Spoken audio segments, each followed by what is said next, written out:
Komite. Kemudian sebelah kanan saya ada Mbak Masinton Pasaribu, Ketua Organizing Komite. Sebelah kanannya ada Bung Nadia Rahmatullah, dan kemudian ada juru bicara partai dari Alhamdulillah, Bung Seno Baskoro. Sebelahnya Mbak Baskara itu Pak Dedi Sitorus dari komite, dan kemudian Ibu Seni sekretaris steering komite. Saudara sekalian, syukur alhamdulillah sebetulnya Rakernas sudah dimulai dan semuanya sesuai dengan rencana yang sudah ditetapkan oleh panitia. Kemarin sudah diterima api abadi yang dibawa pelari maraton estafet dari api abadi Merapen Gerobokan. Alhamdulillah kemarin jam 4:30 sore diterima di Kemayoran dan dibawa oleh Sekjen Partai Pak Hasto Kristianto untuk ke acara Rakernas. Dan kemudian api abadi itu diserahkan kepada Pak Komarudin Watubun, Ketua Bidang Kehormatan, dan kemudian disimpan di sini. Ini sebagai satu rangkaian dari Rakernas yang menjadi simbol bahwa semangat perjuangan PD Perjuangan itu tidak akan pernah berhenti, tidak akan pernah padam. Semangat untuk tetap menegakkan dan melaksanakan konstitusi, melaksanakan ideologi Pancasila, menjunjung moral dan etika, serta menghormati satu proses di dalam kepemimpinan politik. Kemarin Pak Cicil sudah menyampaikan kita harus belajar dari olahraga, bahwa di dalam olahraga pun itu ada kompetisi yang sehat, ada satu proses yang harus dilalui apabila seorang ingin menjadi juara. Oleh karena itu, api perjuangan ini nanti akan diberikan oleh para atlet dan para kader partai kepada Ibu Ketua Umum pada saat acara pembukaan Rakernas. Mengenai isi materi dan sebagainya, Rakernas ini nanti akan membahas persoalan-persoalan yang terkait 3 persoalan pokok.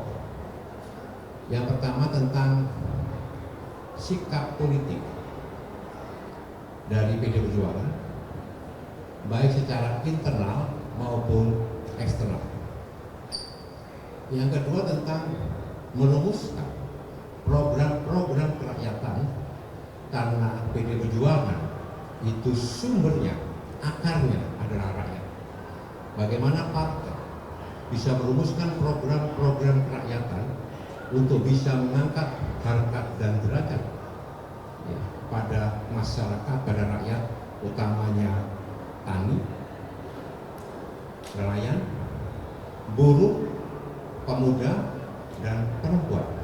Ini akan digodok, dan ini akan digodok di kelompok 2.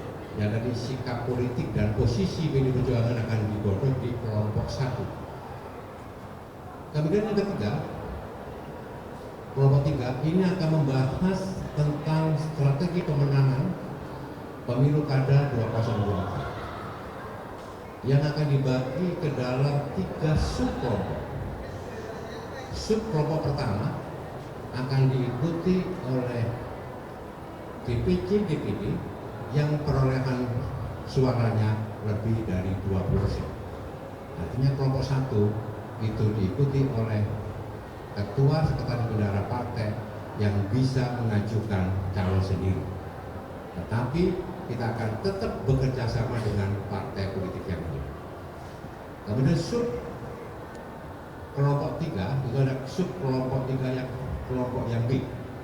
Sub kedua ini adalah DPC dan DPD partai yang memperoleh kursi antara 10 sampai 20%. Dan yang di bawah 10% masuk subkomisi 3, kelompok 3. Jadi ini rangkaiannya. Nah, kemudian sebelum memasuki sidang-sidang komisi, rapat kerja nasional kelima akan mendengarkan pandangan umum dari semua DPD. Pandangan umum ini terkait situasi, kondisi, konsolidasi dan evaluasi atas pelaksanaan pemilu 2024 serta arah kebijakan dan usulan program-program DPD di seluruh Indonesia. PD Perjuangan sebagai satu partai yang kukuh untuk melaksanakan ideologi Pancasila yang bersumber dari pemikiran dan ajaran Bung Karno tetap menggunakan pola sistem demokrasi terpimpin dengan mendengarkan seluruh laporan pandangan umum dari DPD yang hadir. Dari situlah nanti akan digodok ke dalam komisi-komisi dan subkomisi. Ini gambaran secara umum, dan akhirnya di hari terakhir nanti akan dibacakan rekomendasi baik untuk internal maupun eksternal partai. Semua keputusan-keputusan Rakernas diambil berdasarkan asas musyawarah mufakat. Untuk selanjutnya saya silakan Pak Basara untuk bisa lebih dalam lagi untuk membahas tentang isi dan arah kebijakan Rakernas. Saya persilakan Pak Basara. Assalamualaikum warahmatullahi wabarakatuh.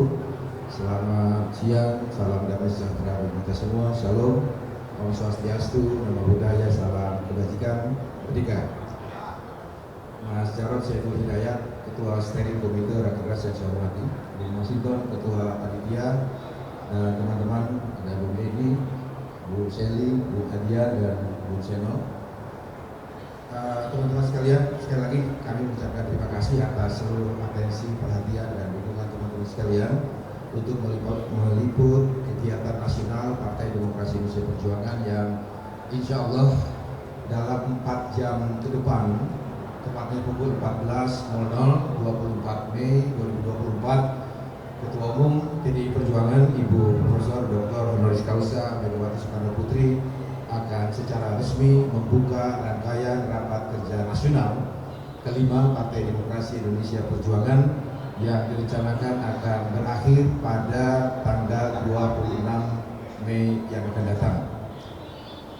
Menurut laporan panitia pelaksana, teman-teman sekalian, rapat kerja nasional kelima ini akan dihadiri oleh 2.160 kader-kader partai yang berasal dari 3 pilar partai, mulai dari tingkat pusat sampai dengan DPC partai. Itulah peserta rapat kerja nasional. Namun dalam pembukaan nanti pukul 14.00, insya Allah akan dihadiri oleh sekitar 4.859 orang. Selain peserta Rakernas juga terdiri dari unsur-unsur undangan partai.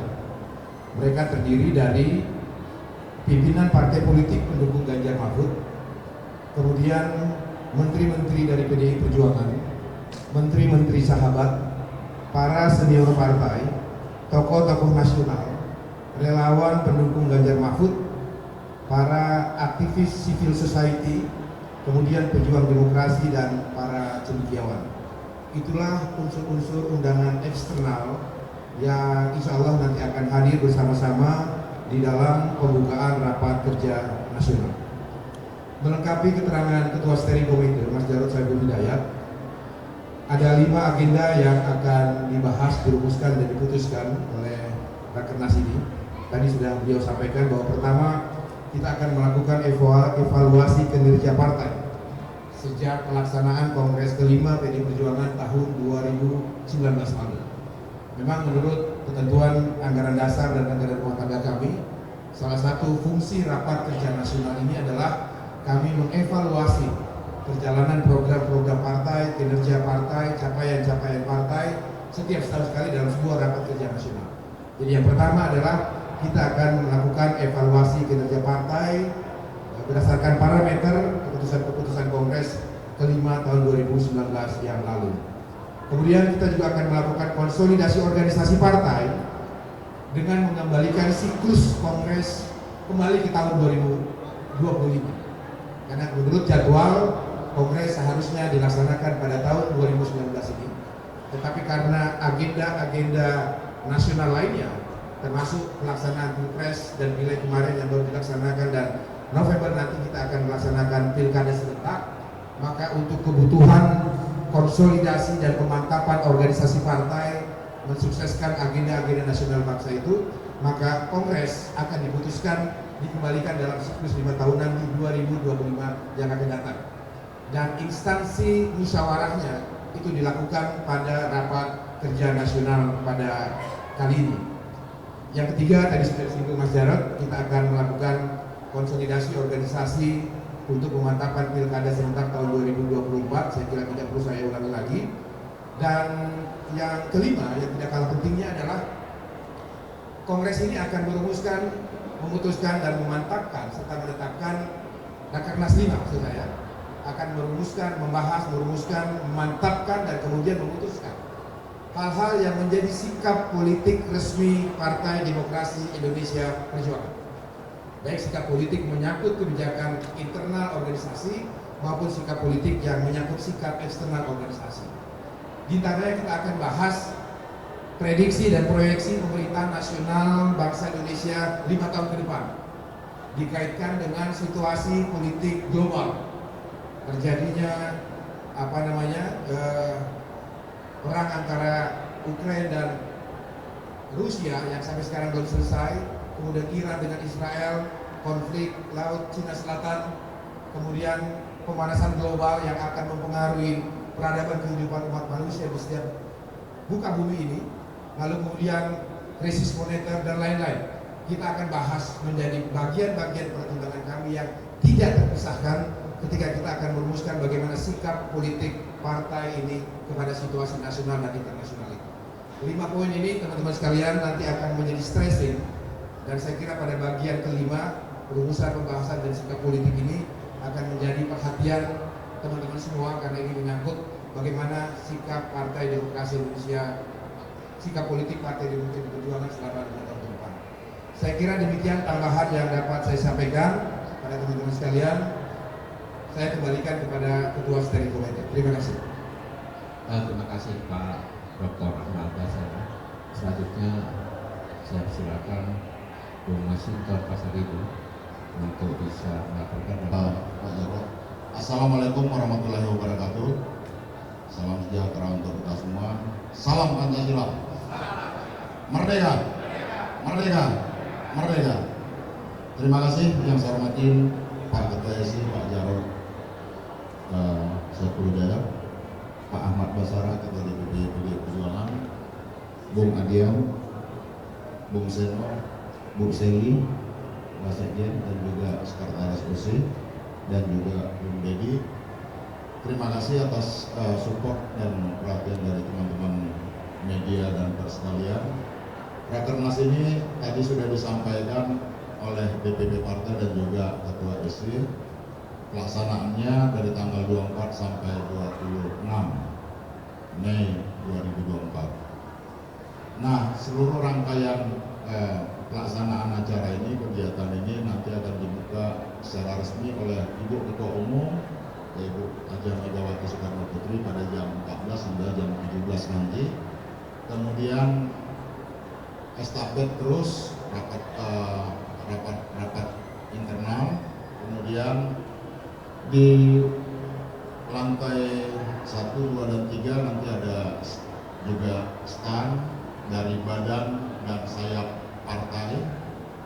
Itu menyangkut tentang tema laporan kepada rakyat, dan juga selain badan dan sayap juga ada media pintar PDI Perjuangan yang dikomandoi oleh Mas Nanang. Nah, kemudian ada beberapa stand lainnya dari elemen seluruh kader. Nah, tentu seluruh rangkaian proses kegiatan ini adalah bagian dari agenda konsolidasi kepartaian, dan tadi sudah disampaikan oleh Pak Ahmad Basara peserta ini mengikuti seluruh elemen kepartaian dari seluruh daerah dan seluruh cabang di seluruh wilayah Republik Indonesia, dan juga peserta dari DPLN luar negeri dari berbagai negara. Nah, saya rasa itu saja yang bisa disampaikan dalam pertemuan ini dari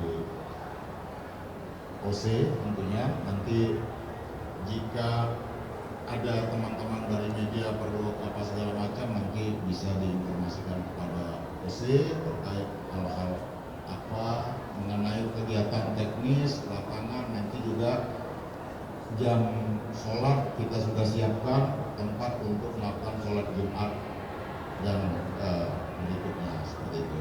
Saya rasa itu yang bisa disampaikan. Wabillahi taufiq wal hidayah. Wassalamualaikum warahmatullahi wabarakatuh. Terima kasih. Bung Adian, ada tambahan? Bung Keno? Bung Dedi? Mas Eli? Baik, ada pertanyaan dari teman-teman media? Evaluasi atas pelaksanaan kinerja dan program-program kepartian yang sudah ditetapkan sejak Kongres 2019. Salah satunya adalah tentang capaian PD Perjuangan untuk bisa memenangkan pemilu 2024 kemarin. Karena target di dalam Kongres ke-5 di Bali itu PD Perjuangan ya, ditargetkan untuk bisa menang pemilu 2024. Syukur alhamdulillah PD Perjuangan menang pemilu 2024 untuk direktur. Ya, jadi PD Perjuangan itu hat-trick sejak 2014, 2019, 2024. Itu satu, jadi kita evaluasi. Kemudian juga mengevaluasi kinerja capaian organisasi dan petugas-petugas partai, baik itu di legislatif, eksekutif maupun struktural partai, terutama di dalam melaksanakan program-program kerakyatan untuk bisa membantu masyarakat. Kemudian, Rakernas ini juga mengevaluasi kejadian-kejadian atau peristiwa-peristiwa politik, utamanya mengevaluasi pelaksanaan pemilu 2024. Sehingga PD Perjuangan setelah mengevaluasi dan mendengarkan pendapat umum, pandangan umum dari DPD, nanti akan merumuskan bagaimana sikap politik, terutama di dalam menghadapi atau di dalam mengawal transisi kepemimpinan kepada Presiden Prabowo Subianto. Tentu saja ini nanti akan disampaikan pada akhir pelaksanaan Rakernas ini. Kemudian PD Perjuangan itu satu partai ideologis, di mana Ibu Megawati Soekarno Putri, Ketua Umum, selalu kokoh berdiri untuk menyuarakan kebenaran, untuk melaksanakan konstitusi dan ideologi. Itulah yang digembleng oleh beliau kepada seluruh kader-kadernya. Apabila ada di antara kita anggota partai yang kemudian melanggar konstitusi, melanggar etika dan moral, maka dia sudah bukan menjadi bagian dari keluarga besar PD Perjuangan, karena sudah bertentangan bukan hanya pada ADART partai, tapi pada konstitusi negara. Oleh sebab itu, ya, yang diundang adalah tadi sampaikan oleh Pak Basara, ini adalah untuk internal partai.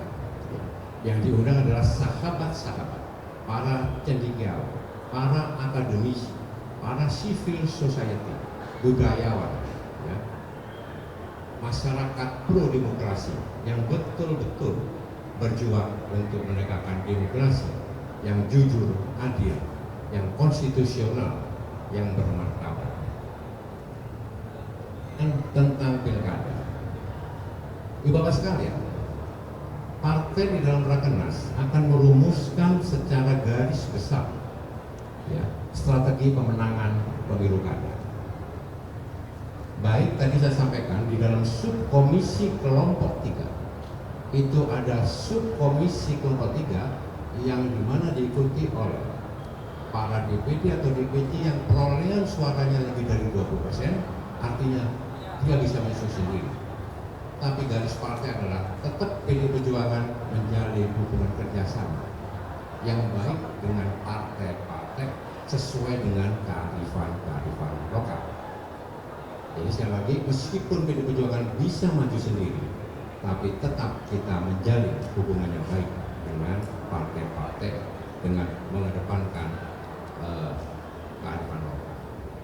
Untuk rekomendasi, PDI Perjuangan mengeluarkan surat tugas, bukan rekomendasi, tapi surat tugas kepada kepala-kepala daerah dari internal partai yang menurut hasil evaluasi dianggap berhasil, ya, untuk diberikan surat tugas untuk melaksanakan konsolidasi pemenangan di 3 pilar partai, untuk melakukan komunikasi politik di masing-masing wilayahnya pada yang dikasih surat tugas, dan untuk turun ke bawah untuk kita lihat hasil surveinya. Ya, ini dimaksudkan bahwa mereka mendapatkan betul-betul penugasan dari DPP partai. Ya, karena kalau nggak begitu tadi benar itu istilahnya dicuri apa dia tadi? Dicuri dan mencurikan diri. Ya, jadi bukan untuk menjaga, tapi ini komitmen kita. Karena di dalam politik PDI Perjuangan itu ada kesetiaan. Bukan hanya kesetiaan pada partai, tapi kesetiaan pada rakyat, kesetiaan pada konstitusi. Ini sekedar barangkali Pak Basarah bisa